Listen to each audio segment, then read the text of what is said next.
आध्यात्मिक प्रश्न उत्तरों की श्रृंखला का ये अगला भाग है।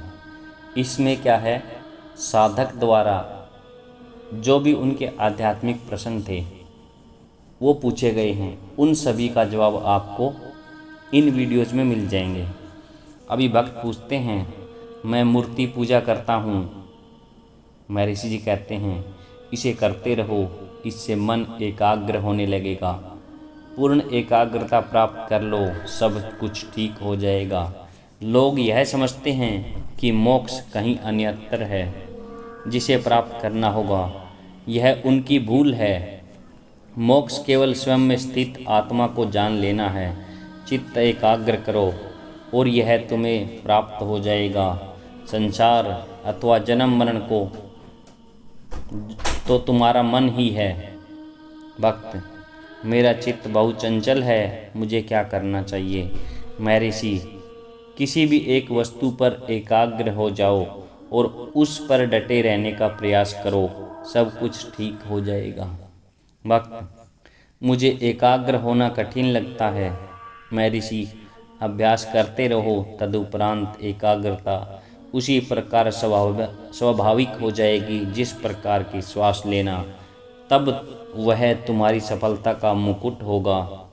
भक्त का क्या संयम तथा शुद्ध भोजन सहायक नहीं होंगे? महर्षि, हाँ, यह सब उत्तम है। इसके उपरांत महर्षि एकाग्र होते हैं तथा मौन हो शून्य में स्थिर हो जाते हैं तथा प्रश्नकर्ता के समक्ष इस अभ्यास का प्रत्यक्ष उदाहरण प्रस्तुत करते हैं। भक्त, क्या मुझे योग की आवश्यकता नहीं है? महर्षि, यह केवल मन को एकाग्र करने के अतिरिक्त और क्या है? अब योग की वो पूछते हैं साधक कि हाँ, हमें योग करना चाहिए। महर्षि जी कहते हैं, योग करने से क्या है, आपका मन है एकाग्र होता है। भक्त, क्या एकाग्रता हेतु अन्य साधनों की आवश्यकता नहीं होती? महर्षि, प्राणायाम आदि ऐसे साधन हैं। अब भक्त ने पूछा है कि इसके अलावा और कौन से साधन हैं? महर्षि जी ने बोला, प्राणायाम एक ऐसा साधन है जिससे कि आपको आत्म जागृति में बहुत ज़्यादा सहायता मिलती है। भक्त, क्या ईश्वर का दर्शन संभव नहीं? महर्षि, संभव है।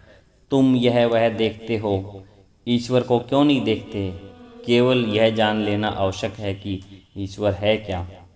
ईश्वर को सर्वदा सब ही देख रहे हैं, परंतु वे उससे अनभिज्ञ हैं। तुम यह जान लो कि ईश्वर है और वह क्या है। मनुष्य उसे देखते हुए भी नहीं देखते क्योंकि वे ईश्वर को नहीं जानते। भक्त, क्या मुझे मूर्ति पूजा करते समय मंत्र जाप, उदाहरणतः कृष्ण एवं राम का जाप नहीं करना चाहिए? महर्षि, मानसिक जप बहुत अच्छा है, इससे ध्यान में सहायता मिलती है। जब मन जप से परिचित हो जाता है तभी तुम यह अनुभव करने में समर्थ होते हो कि वास्तविक पूजा क्या है। यह अपने स्वयं के व्यक्तित्व को अपने इष्ट में खो देना है। भक्त, क्या परमात्मा हमेशा सर्वदा भिन्न रहते हैं? क्या परमात्मा हमसे सर्वदा भिन्न रहते हैं? महर्षि, सामान्यतः लोग ऐसा ही मानते हैं, किंतु यह भूल है।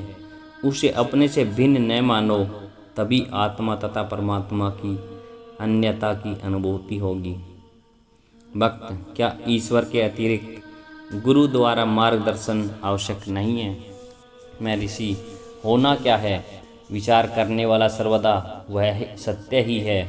अंततो गत्वा वह इस तथ्य की अनुभूति कर लेता है। हम अपने आप को यदा कदा भूल जाते हैं कि जैसे कि सुषुप्ति तथा स्वप्न अवस्था में, परंतु ईश्वर सर्वदा जागृत है। भक्त, मूर्ति पूजा के अतिरिक्त क्या गुरु के उपदेश की आवश्यकता नहीं है?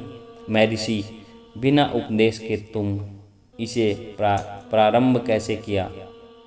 भक्त, पुराणों के सहारे। महर्षि, ठीक है, ईश्वर का ज्ञान या तो तुम्हें कोई व्यक्ति देगा अथवा स्वयं भगवान। दूसरी अवस्था में स्वयं भगवान ही तुम्हारा गुरु हुआ। यह बात महत्व की नहीं है कि गुरु कौन है, वह भगवान अथवा गुरु से सर्वदा अनभिज्ञ अभिन्न है। अंत में व्यक्ति ये जान लेता है कि ईश्वर ही गुरु है। मानव गुरु तथा ईश्वर गुरु में कोई भेद नहीं है। भक्त, यदि हमने पुण्य कार्य किए हैं तो मुझे आशा है कि सफलता अवश्य मिलेगी। महर्षि, प्रारब्ध के अनुसार ही फल भोगना होगा। अब महर्षि जी कहते हैं आपने जो भी कर्म किए हैं उनके अनुसार ही आपको है फल की प्राप्ति होगी। भक्त, क्या ज्ञानी गुरु हमें मार्गदर्शन में अत्यधिक सहायक सिद्ध नहीं होगा? महर्षि, हाँ, यदि तुम प्राप्त ज्ञान का आश्रय लेकर साधना करते रहोगे तो तुम्हें गुरु भी मिल जाएंगे जो स्वयं ही तुम्हारी खोज में होगा। भक्त, ऋषियों के योग मार्ग में तथा आत्मसमर्पण में क्या कोई अंतर है? महर्षि, ज्ञान मार्ग तथा भक्ति मार्ग प्रपत्ति एक ही है। आत्मसमर्पण से भी साक्षात्कार उसी प्रकार होता है जिस प्रकार आत्म विचार से होता है।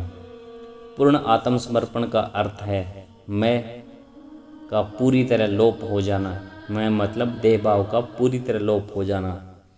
इस अवस्था में सब पूर्व संस्कार नष्ट होकर मुक्ति प्राप्त हो जाती है। दोनों प्रकार के साधनों में अंत में अपना अलग व्यक्तित्व समाप्त करना ही होता है। भक्त, अपने कर्मों के फलस्वरूप क्या हम स्वर्ग आदि में जाते हैं? महर्षि, वे अवस्थाएं भी उतनी ही सत्य हैं जितनी कि हमारी वर्तमान अवस्था।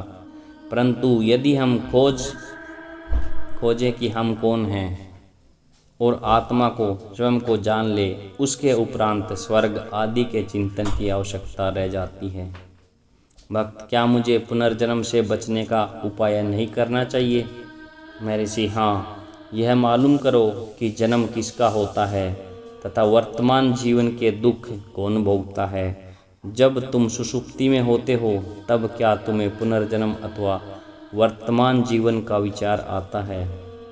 अतः वर्तमान की समस्या के मूल को खोजो और वही समस्या का समाधान भी है। तुम स्पष्ट हो जाएगा कि न जन्म है और न वर्तमान के दुख व क्लेश, केवल आत्मा है, सब परमानंद है। वास्तव में इस बोध से हम पुनर्जन्म से मुक्त हो जाते हैं। पुनर्जन्म के दुख को लेकर इतना संताप क्यों है?